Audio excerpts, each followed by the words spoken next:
السلام علیکم dear viewers, کیا آپ جانتے ہیں کہ دنیا میں ہزاروں شادیاں بے وفائی یا غربت کی وجہ سے نہیں بلکہ صرف بے قابو غصے کی وجہ سے ٹوٹ جاتی ہیں۔ ایک لمحے کا غصہ، ایک سخت جملہ یا ایک بے قابو رد عمل اور برسوں کی محبت لمحوں میں بکھر جاتی ہے۔ اسلام نے غصے کو شیطان کا ہتھیار قرار دیا ہے، جبکہ جدید نفسیات اسے تعلقات کا خاموش قاتل کہتی ہے۔ آج کی ویڈیو میں ہم جانیں گے غصہ ازواجی زندگی کو کیسے برباد کرتا ہے، غصے کے نفسیاتی اسباب کیا ہیں، قرآن و حدیث اس بارے میں کیا رہنمائی دیتے ہیں، بزرگان دین نے غصے پر قابو پانے کے لیے کیا نصیحتیں کی ہیں، اور ایسے کچھ عملی طریقے جن سے آپ اپنے گھر کو دوبارہ سکون کا گہوارہ بنا سکتے ہیں۔ اس ویڈیو کو آخر تک ضرور دیکھیں، کیونکہ آخری مشورہ بہت سے گھروں کو ٹوٹنے سے بچا سکتا ہے۔ سوال یہ پیدا ہوتا ہے کہ آخر غصہ کیوں آتا ہے؟ ماہرین نفسیات کے مطابق غصہ اکثر مسئلہ نہیں ہوتا بلکہ کسی اندرونی تکلیف کی علامت ہوتا ہے۔ کئی مرتبہ انسان کے اندر احساس محرومی، ذہنی دباؤ، مالی پریشانی، بچپن کے تلخ تجربات یا خود کو نظر انداز کیے جانے کا احساس اتنا بڑھ جاتا ہے کہ وہ معمولی بات پر بھی پھٹ پڑتا ہے۔ میرٹل لائف میں اکثر میاں بیوی اصل مسئلہ نہیں ہوتے بلکہ وہ ایک دوسرے کے جذبات کا نشانہ بن جاتے ہیں۔ غصے میں انسان وہ الفاظ بول دیتا ہے جنہیں بعد میں ہزار معافیاں بھی واپس نہیں لا سکتی۔ سائیکالوجی بتاتی ہے کہ سخت الفاظ دماغ میں جسمانی زخم کی طرح یاد رہ جاتے ہیں، اس لیے کئی بیویاں یہ کہتی ہیں کہ مجھے مارنے سے زیادہ ان کے الفاظ نے تکلیف دی، اور بہت سے شوہر کہتے ہیں میں صرف عزت چاہتا تھا لیکن ہر بحث نے مجھے گھر سے دور کر دیا۔ اعتماد آہستہ آہستہ ختم ہونا شروع ہو جاتا ہے۔ اس حوالے سے قرآن پاک ہمیں کیا تعلیم دیتا ہے؟ اللہ تعالیٰ کا فرمان ہے، اور وہ لوگ جو غصے کو پی جاتے ہیں اور لوگوں کو معاف کر دیتے ہیں، اللہ ایسے نیک لوگوں سے محبت کرتا ہے۔ یہ آیت صرف دوسروں کے لیے نہیں بلکہ سب سے پہلے میاں بیوی کے تعلق پر لاگو ہوتی ہے۔ نبی کریم صلی اللہ علیہ وآلہ وسلم کی تعلیمات کے مطابق آپ نے فرمایا، غصہ نہ کرو۔ اس شخص نے بار بار نصیحت مانگی مگر ہر مرتبہ یہی جواب ملا، غصہ نہ کرو۔ یہ مختصر حدیث اس بات کی دلیل ہے کہ غصے پر قابو پا لینا کامیاب زندگی کی بنیاد ہے۔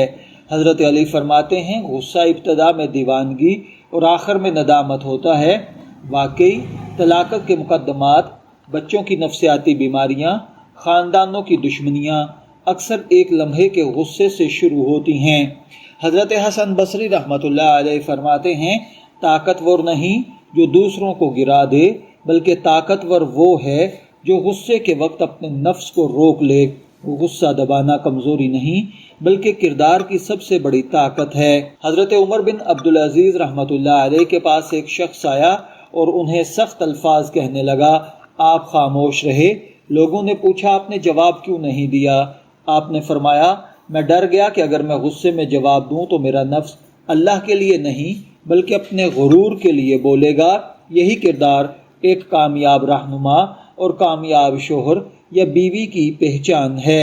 اس کو اگر ہم عملی زندگی میں دیکھیں کہ اگر شوہر روزگار کے دباؤ کی وجہ سے ہر شام کو غصے میں گھر آتا ہو اور بیوی بھی معمولی بات اس سے پوچھتی ہو اور وہ چیخ پڑتا ہو تو چند ماہ بعد دونوں کے درمیان بات چیت تقریباً ختم ہو جائے گی۔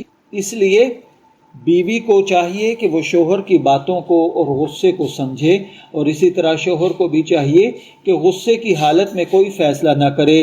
صرف اسی ایک تبدیلی سے آہستہ آہستہ ان کا گھر بے مثال بن جائے گا۔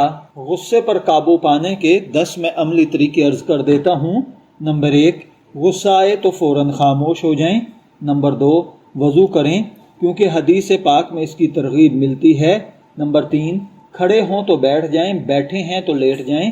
نمبر 4، فوراً فیصلہ یا خدا نخواستہ طلاق کی دھمکی نہ دیں۔ نمبر 5، گہری سانس لیں، 10 تک گنتی گنیں۔ نمبر 6، ایک دوسرے کی بات مکمل سنیں۔ نمبر 7، ہر اختلاف کو جیتنے کی جنگ نہ بنائیں۔ نمبر 8، اگر بحث بڑھ جائے تو چند منٹ کا وقفہ لے لیں۔ نمبر 9، ایک دوسرے کے اچھے کام یاد رکھیں۔ نمبر 10، ہر رات سونے سے پہلے معاف کرنا سیکھیں۔ اہم حقیقت یاد رکھیں، غصہ ہر انسان کو آتا ہے، فرق صرف اتنا ہے کہ کامیاب انسان غصے کو کنٹرول کرتا ہے جبکہ ناکام انسان غصے کے کنٹرول میں ہوتا ہے۔ محبت صرف خوبصورت الفاظ سے نہیں بلکہ مشکل وقت میں اچھے رویے اور اچھے الفاظ سے بھی زندہ رہتی ہے۔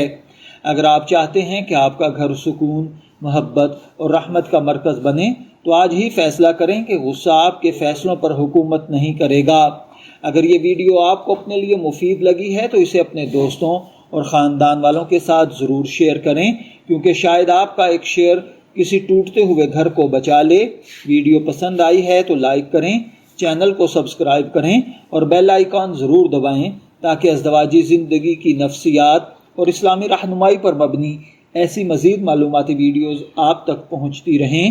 شبیر احمد کو اجازت دیجیے، پھر ملاقات ہوگی کسی نئے ٹاپک کے ساتھ۔ تب تک کے لیے اللہ حافظ۔